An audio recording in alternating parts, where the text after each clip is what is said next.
அன்பு மாணவ செல்வங்களுக்கு கலாபாரதியின் வாழ்த்துக்கள் கோடி. இப்போ நம்ம பண்ணக்கூடிய ப்ராப்ளம் வந்து ஒரு இன்ட்ரெஸ்டிங் ப்ராப்ளம், ஏ ட்ரிக்கி ப்ராப்ளம் ஆல்சோ. ட்ரிக்னா எல்லாருக்கும் பிடிக்கும் இல்லையா? It is a tricky problem. என்ன ட்ரிக் கேட்டிங்கன்னா, இப்போ பூமி இருக்கு இல்லையா, இந்த பூமி திடீர்னு அதனுடைய டயாமீட்டர் இப்போ இருக்கிறத காட்டிலும் 2 பங்கு பெருசாகிடுச்சு.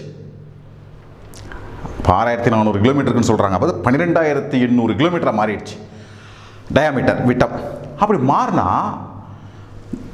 இப்போ நான் என்னுடைய வெயிட் இருக்குன்னு வச்சுக்கோங்களேன், சார் நான் ஒரு 75 கிலோ இருக்கேன், என் வெயிட் என்னவா மாறும்?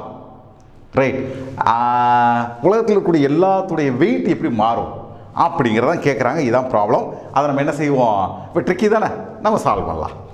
பாருங்கள், if the diameter of the earth becomes 2 times its present value and its mass remains unchanged, mass மாறல, then how would the weight of an object on the surface of the earth be affected? சரிங்களா? It's simple problem, ஆனால் interesting problem. பாருங்கள், நமக்கு என்ன தெரியும் அப்படிங்கிறத நான் காமிக்கிறேன். நமக்கு என்ன தெரியும் கேட்டிங்கன்னா, acceleration due to gravity is given by the simple expression gm divided by r².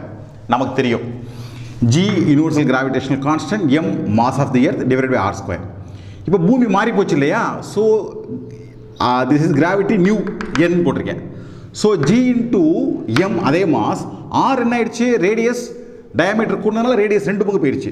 So 2r whole square. So gm divided by 4r². gm by r², this is 9.8. so this becomes 9.8 divided by 4. so F is equal to mass into gravity ன்னு தெரியும். இப்போ suppose ஒரு பொருளுடைய mass mன்னு வச்சுக்கோங்க, அதனுடைய gravity, அதனுடைய force எவ்வளோ இருக்கும், வெயிட் எவ்வளோ இருக்கும்? திஸ் இஸ் வெயிட் இல்லைங்களா, force is weight, m into 9.8 இருக்கும். இப்போ சிச்சுவேஷன் மாறிடுச்சு, நியூ ஃபோர்ஸ், நியூ வெயிட் எவ்வளவா இருக்கும்? Mass into g new. So m into 9.8 divided by 4. So அப்போ நீங்கள் பார்த்தீங்கன்னா என்ன ஆயிடுச்சு? This is m into 9.8, this is m into 9.8 by 4. This means அதனுடைய வெயிட் எவ்வளோ ரெடியூஸ் ஆயிடுச்சு? Reduced by 4 times. 4 மடங்கு அதனுடைய எடை என்ன ஆயிடுச்சு?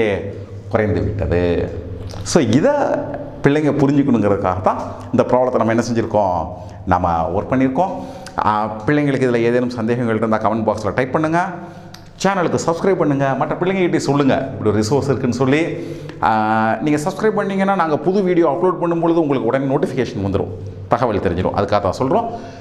உங்கள் அனைவருக்கும் கலாபாரதியின் அன்பு வாழ்த்துக்கள். விளையலா.